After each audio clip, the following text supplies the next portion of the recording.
तो ये देखिए मैं आज अपनी अलमीरा खोल कर क्यों बैठ गई और क्यों नए नए कपड़े निकाल रही हूँ। तो देखिए आज मैं जाने वाली हूँ कहीं लंबे टूर पे। तो उसके लिए तो जानने के लिए आपको पूरा व्लॉग देखना पड़ेगा, स्किप नहीं करना पड़ेगा। कल का व्लॉग भी बहुत ही सरप्राइज से भरा रहने वाला है। कल को आप मैं दिखाऊंगी मैं कहाँ गई और क्या बहुत अच्छी अच्छी चीज़ आपको दिखाने को मिलेंगी कल के व्लॉग में।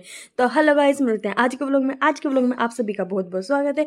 उम्मीद करती हूँ आप भी अच्छे हैं और मैं भी बहुत अच्छी हूँ। तो इसी के साथ होती है मेरी दिन की शुरुआत। तो सबसे पहले मैंने अपने कपड़े धुल के नहा धोकर मैं रेडी हो चुकी थी। नहा धोने के बाद आज मैंने सिर भी धुला था। सोमवार है ना, सोमवार को मतलब कि ऐसा होता है, सोमवार को हर कोई सिर धुलता है। तो उसके बाद मैंने अपने कपड़े धुल लिए थे। कपड़े धोने के बाद मैं सोमवार को वो सिर धो के आ चुकी थी। मैं आ चुके मैंने थोड़ा देखा, मैंने कहा चलो अपना फेस फूस देखते हैं। आजकल ना मेरा फेस बड़ा ड्राई ड्राई सा हो रहा है, पता नहीं क्या हो रहा है फेस पे।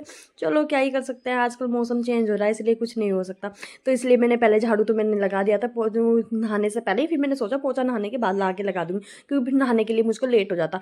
तो मैं फटाफट से नहा के पोछा लगाने के लिए लग चुकी हूँ। अब मैं फटाफट से पोछा लगा दूँगी। पोछा मैं सारे में लगाऊंगी अच्छे से। पोछा लगाने के बाद देखिए वैसे बैठ के पोछा लगाने का ना बहुत फायदा है। वैसे लगाने को तो मैं वाइपर से खड़े होकर भी लगा सकती हूँ। तो मैं वाइपर से इसलिए लगाती हूँ। पेट के पोछा लगाने से ये होता है कि हमारी थोड़ी, वैसे देखो एक्सरसाइज का तो ये होता है कि हमें इतना टाइम एक्सरसाइज के लिए नहीं मिल पाता। सुबह को ना इतनी जल्दी उठने का मन भी नहीं करता।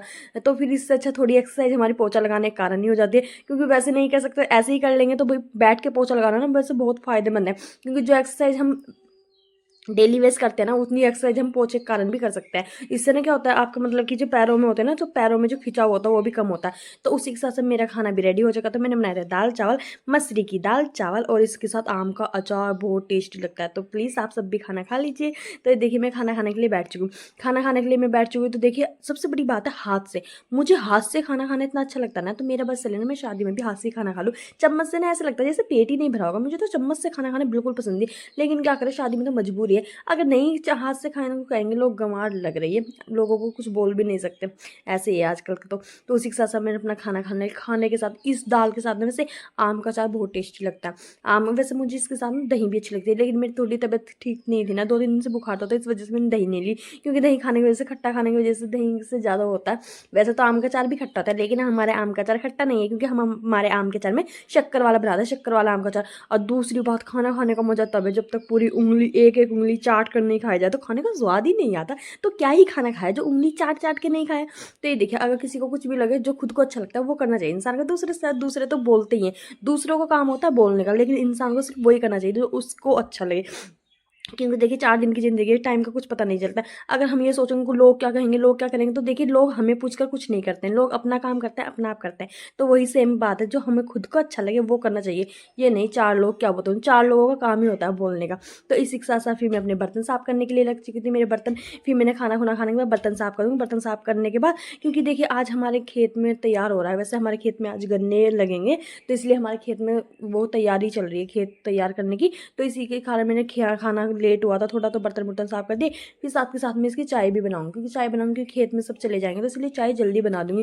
क्योंकि फिर क्या होगा ना, फिर कोई होगा नहीं यहाँ पे, इसलिए चाय पी करके चले जाएंगे। और सबसे बड़ा सप्पा है 2-2 चाय बनाने की। आप सोच रहे हो 2-2 चाय क्यों बना रही हूँ, तो 2-2 चाय इसलिए, एक शक्कर की चाय है एक चीनी की चाय। शक्कर की चाय आधे शक्कर की चाय पीते हैं, आधे चीनी की चाय पीते हैं, तो इस वजह से मुझे 2-2 चाय बनानी पड़ती है। एक शक्कर की है एक चीनी की है, क्योंकि मेरी बेटी भी चीनी की पीती है और शक्कर की नहीं पीती है, और भी हैं जो शक्कर की नहीं पीते चीनी की पीते, इसी कारण मेरी शक्कर वाली चाय बन के रेडी है। तो उसके साथ साथ देखिए मतलब कि आज मतलब मौसम कितना अच्छा हो रहा है मौसम, और ये देखिए खेत का व्यू कितना अच्छा लगता है। मतलब कि भाई चारों साइड हरियाली हरियाली देखने को मिल रही है। उसी के साथ साथ देख लीजिए तोरई, ये थी लगी, देखो मैंने पहले व्लॉग में भी दिखाई थी, जो तोड़ई थी मैंने वो भी तोड़ी थी। इसे भी आज मैं तोड़ के ले जाऊंगी जबरदस्ती घर।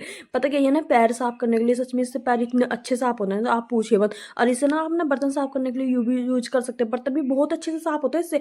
लेकिन मैं तो पैर भी बर्तन दोनों चीज़ करती हूँ। उसी के साथ साथ देखिए मैं आई तो थी ये देखने के लिए, हमारे अनार के पेड़ पे अनार लग चुके, किसी ने चोरी कर ली क्या, मैं यही सोच रही थी। लेकिन अभी इतना छोटा है कौन ही चोरी करेगा इससे अनार, तो लेकिन ये सब मजाक था, सच में नहीं।